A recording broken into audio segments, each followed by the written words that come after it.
The battering ram struck the door at exactly 6:47 a.m., splintering wood and shattering the morning silence that had enveloped Sunshine Children's Haven. 8-year-old Emma Rodriguez, who had cerebral palsy and used a specialized wheelchair, was having breakfast with her caregiver when the tactical team burst through the entrance. Her scream pierced the air as her bowl of oatmeal crashed to the floor, mixing with the dust and debris that now coated everything in the modest facility's dining room. "Get down, everyone on the ground now." The lead officer's voice boomed through the building, as children with various disabilities cowered behind overturned tables and chairs. Some couldn't comprehend what was happening due to their cognitive impairments, while others wept uncontrollably as armed figures in black gear swept through their safe haven.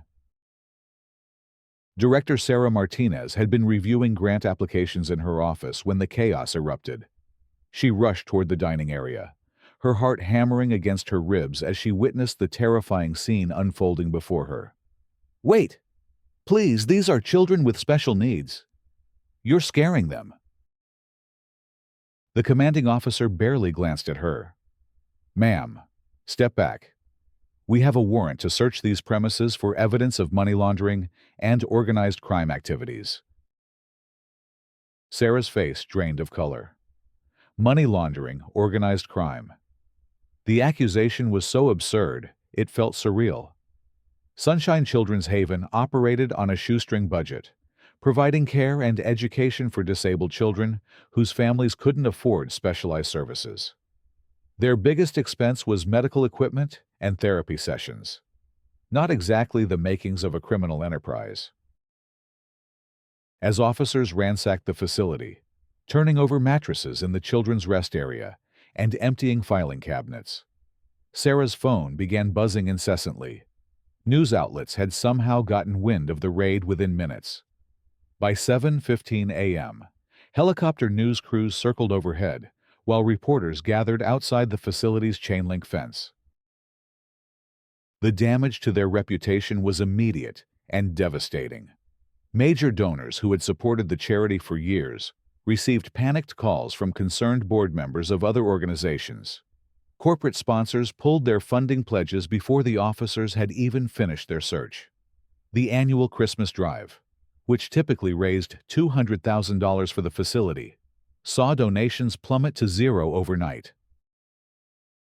3 days before the raid, Karen Whitfield had made the call that would forever change the lives of 37 disabled children and their caregivers. She sat in her pristine BMW in the parking lot of a Whole Foods market, her manicured fingers dialing 911 with practiced precision. "I need to report a serious crime," she said, her voice dripping with false concern. "There's a children's charity on Maple Street that's been laundering money for organized crime. I have evidence." The dispatcher asked for her name and details, but Karen had prepared for this moment. She claimed to be a former volunteer who had witnessed suspicious cash transactions and visits from dangerous-looking men at odd hours. She mentioned specific amounts that sounded plausible, dates that seemed recent enough to be credible, and behaviors that would alarm any law enforcement officer. What the dispatcher and subsequent investigators didn't know was that Karen Whitfield had never set foot inside Sunshine Children's Haven. Her knowledge of the facility came from social media posts, public tax filings, and careful surveillance from her car. She had spent weeks studying their operations, learning the names of staff members, and identifying the perfect lies to tell. Karen's motivation wasn't altruistic concern for justice or child welfare.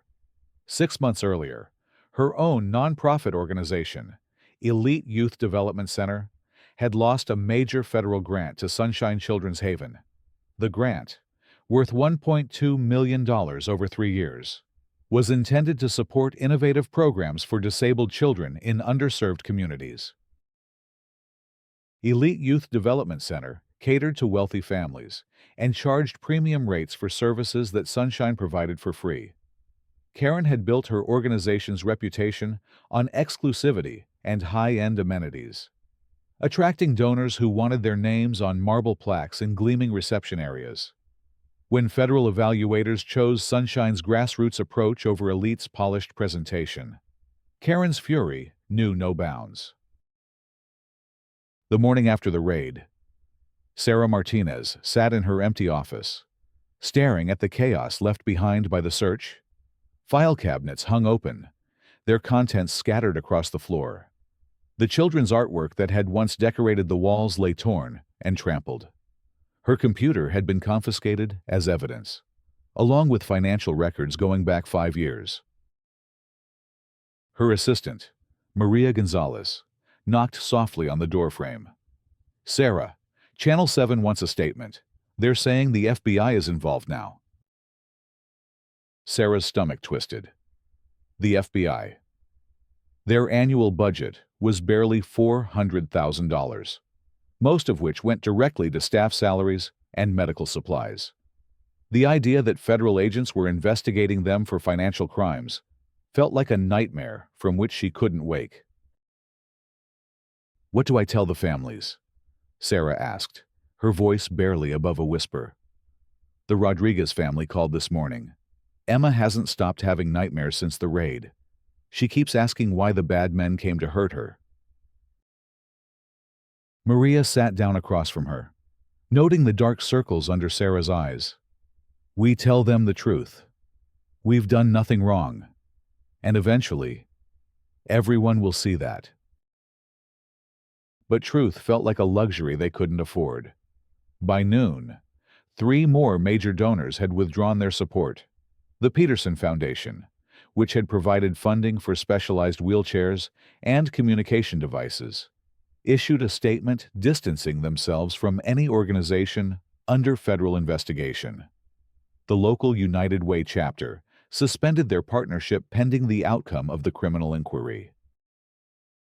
That afternoon, Karen Whitfield sat in her lavishly appointed office at Elite Youth Development Center, watching news coverage of the raid on multiple screens.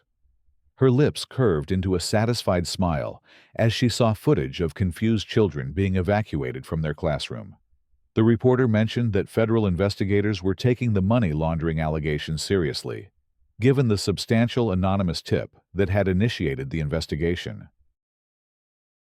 Her secretary buzzed in. "Mrs. Whitfield, the Harrington Family Foundation is online too. They want to discuss increasing their support for our programs." Karen's smile widened. The Harringtons had been considering a donation to Sunshine Children's Haven just last week. Now, with their competitor under federal scrutiny, Elite would naturally benefit from redirected charitable giving. She had calculated this outcome precisely, understanding how quickly donors would flee any organization tainted by criminal allegations.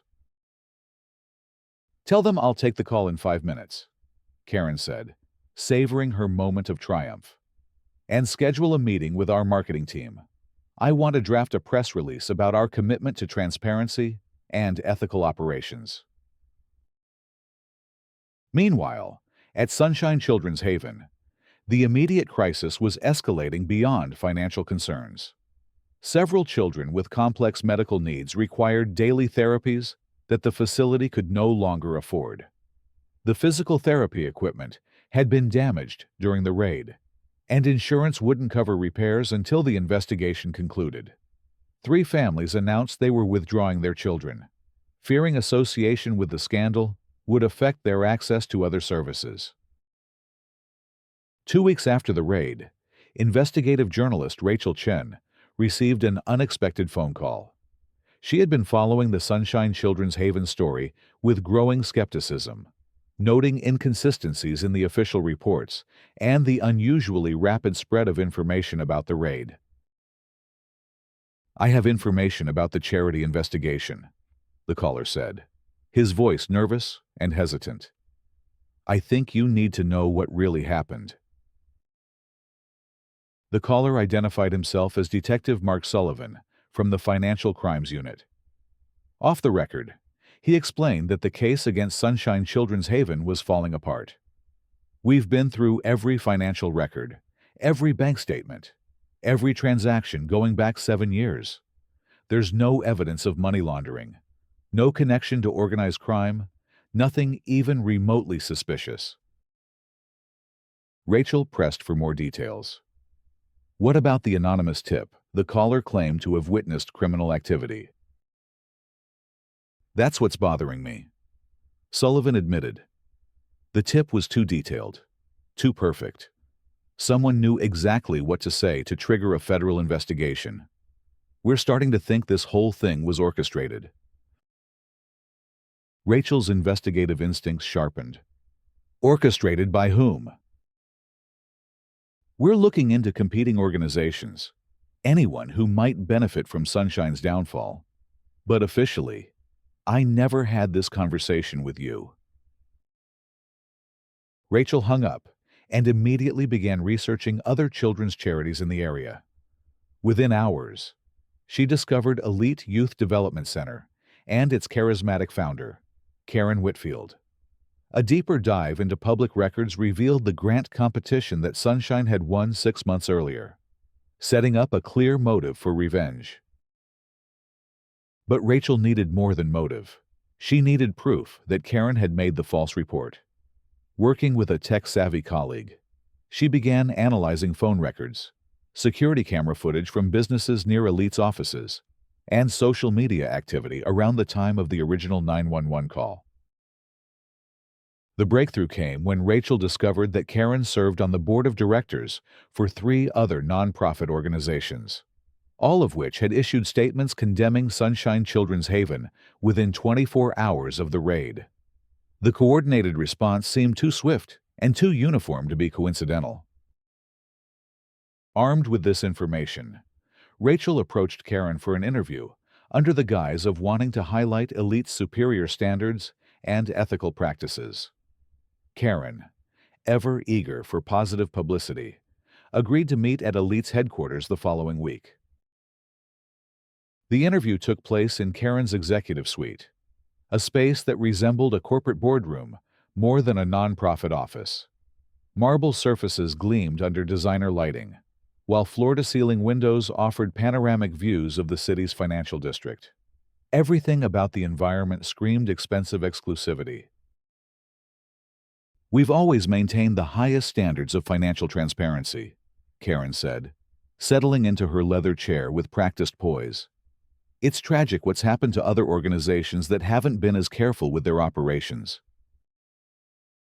Rachel nodded sympathetically. It must be difficult to see a competitor facing such serious allegations. Competitor is a strong word, Karen replied smoothly. We serve very different populations. Elite focuses on children from families who can afford premium services, while Sunshine, well, they cater to a different demographic entirely. The condescension in Karen's voice was unmistakable.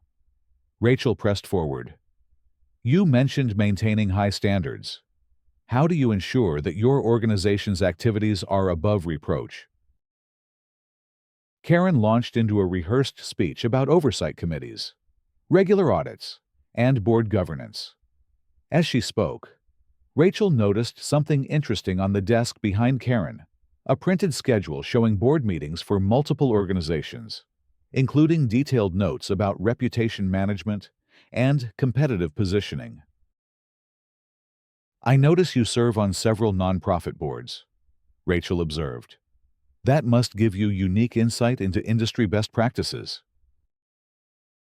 Karen's expression tightened almost imperceptibly. Board service is part of giving back to the community.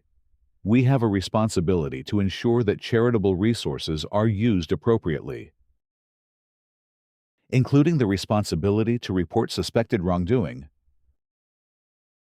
Absolutely.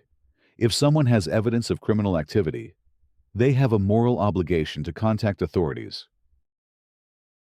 Rachel leaned forward slightly. Hypothetically, what would you do if you discovered that a false report had been made against a legitimate charity? What if innocent children were suffering because of lies? For the first time in the interview, Karen seemed genuinely rattled. That would be terrible, of course. But I'm sure law enforcement thoroughly investigates all allegations before taking action. Actually, Rachel said, pulling out her phone to show a recording app. Law enforcement has confirmed that the allegations against Sunshine Children's Haven were completely fabricated. The question is, who made the false report, and why? Karen's face went pale, but she maintained her composure. I wouldn't know anything about that. This interview is over. As Karen stood to leave, Rachel delivered her final bombshell. We have phone records showing a call to 911 from your personal cell phone at 3:47 p.m. on October 15th. The call lasted 6 minutes and 17 seconds, matching the duration of the anonymous tip that triggered the raid. Karen froze, her hand on the door handle. For a moment, her carefully constructed facade cracked, revealing the calculating mind beneath. Then, regaining her composure, she turned back with a cold smile. Prove it, she said, and walked out. Rachel's exposé ran 3 days later, sending shockwaves through the nonprofit community and beyond. The article laid out the timeline of events, the competitive relationship between Elite and Sunshine, and the suspicious coordination of Karen's board positions with the charity's subsequent condemnation. While the phone records couldn't definitively prove the content of Karen's call, the circumstantial evidence was overwhelming. Public reaction was swift and decisive. Donors who had fled Sunshine Children's Haven began returning with renewed support, while Elite Youth Development Center faced its own crisis of confidence. 3 board members resigned, and 2 major donors demanded investigations into Karen's activities. The story's impact extended far beyond the local community. National media picked up the investigation, turning it into a cautionary tale about the misuse of charitable positions for competitive advantage. Congressional representatives called for hearings on nonprofit oversight, while law enforcement agencies began reviewing their procedures for investigating anonymous tips against charitable organizations. Karen's carefully constructed empire began crumbling as additional evidence emerged. Financial auditors discovered that Elite had inflated its program expenses while directing an unusually high percentage of donations to administrative costs, including Karen's 6-figure salary. Board meeting minutes revealed discussions about neutralizing competition and repositioning market share, language more appropriate for a corporate boardroom than a children's charity. The annual citywide Children's Charity Gala, scheduled for the Saturday before Thanksgiving, became the stage for the story's climactic confrontation. The event typically drew 500 of the city's most prominent philanthropists, corporate executives, and nonprofit leaders. This year, given the controversy surrounding both organizations, attendance was expected to be particularly high. Sarah Martinez had initially planned to skip the gala, feeling that Sunshine's presence might make other attendees uncomfortable. But Rachel Chen convinced her that attending would demonstrate confidence in their innocence and commitment to transparency. You have nothing to hide, Rachel told her. Let Karen be the one who's uncomfortable. Karen, meanwhile, had purchased a table near the front of the ballroom, calculating that high visibility would project strength and confidence. She arrived in a designer gown that cost more than most of Sunshine's monthly utility bills, her jewelry sparkling under the chandeliers as she worked the room with practiced charm. The evening's program began with presentations from various charities about their work and impact. When Sarah took the stage to speak about Sunshine Children's Haven, the room fell silent.